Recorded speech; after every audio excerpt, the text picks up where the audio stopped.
Գիրք Եզեկիել, գլուխ 43. Եվ ինձ տարավ դուռը, այսինքն դեպի արևելք նայող դուռը, եւ ահա Իսրայելի Աստծո փառքը գալիս էր արևելքի ճանապարհից, եւ նրա ձայնը շատ ջրերի ձայնի նման էր, եւ երկիրը լուսավորվեցավ նրա փառքիցը, եւ տեսիլքը նման էր այն տեսիլքին, որ տեսել էի իբրև իմ տեսած տեսիլքը, երբ որ գալիս էի քաղաքը ավերելու,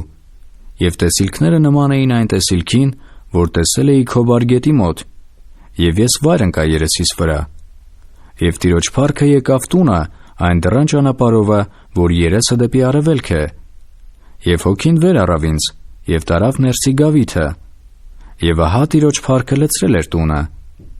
եւ ես տանիցը դեպի ինձ մի խոսող լսեցի, եւ մի մարդ կանգնել էր կշտիս, եւ ասեց ինձ. «Մարդի որդի,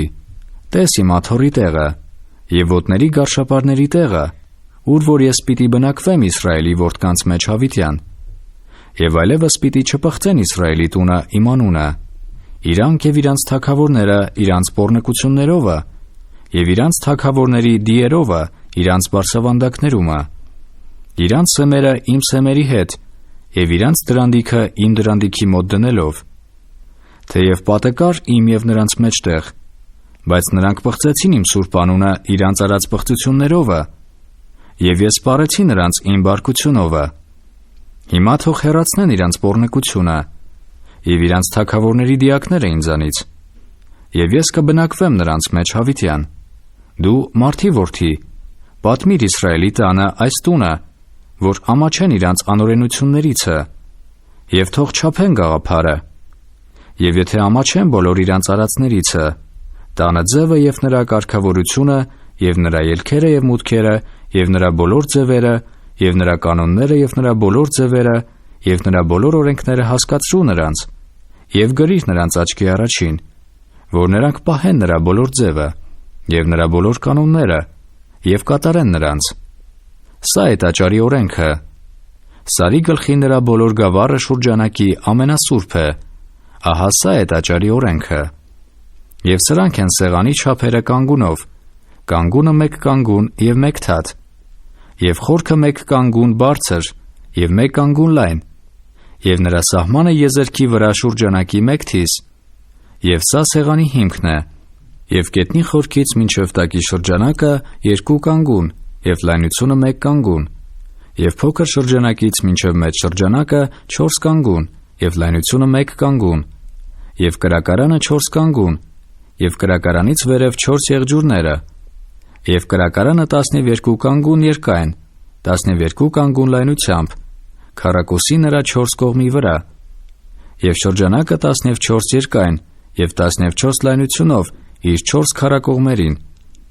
եւ սահմանը նրա շուրջը կես կանգուն, եւ նրա խորքը 1 կանգուն շուրջանակի,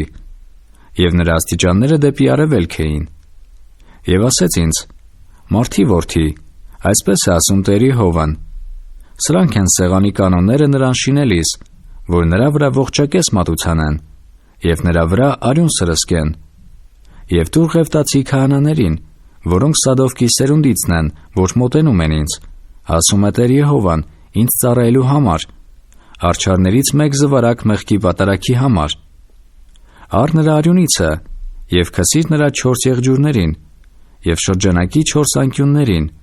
եւ սահմանին շուրջանակի, եւ նրան սրբիր, եւ քավիր նրան, եւ առ մեղքի պատարագի զվարակը, եւ այրիր նրան տաճարի որոշված տեղը, սրբարանից դուրս,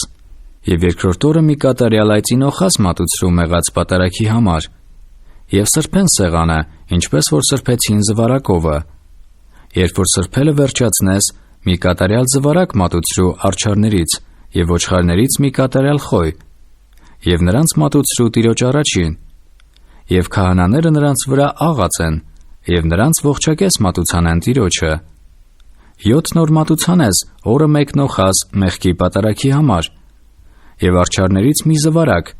եւ ոչխարներից մի խոյ, կատարյալները պիտի մատուցվին։ 7 օր քավություն անեն սեղանին, եւ նրան սրբեն,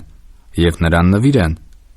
Եվ երբ որ այդ օրերը վերջանան, այն ժամանակ 8-րդ օրը եւ այնուհետև էլ պետք է քահանաները սեղանի վրա մատուցանեն ձեր ողջակեզները եւ ձեր խաղաղության զոհերը, եւ ես պիտի ընդունեմ ձեզ, ասում է Տեր Եհովան։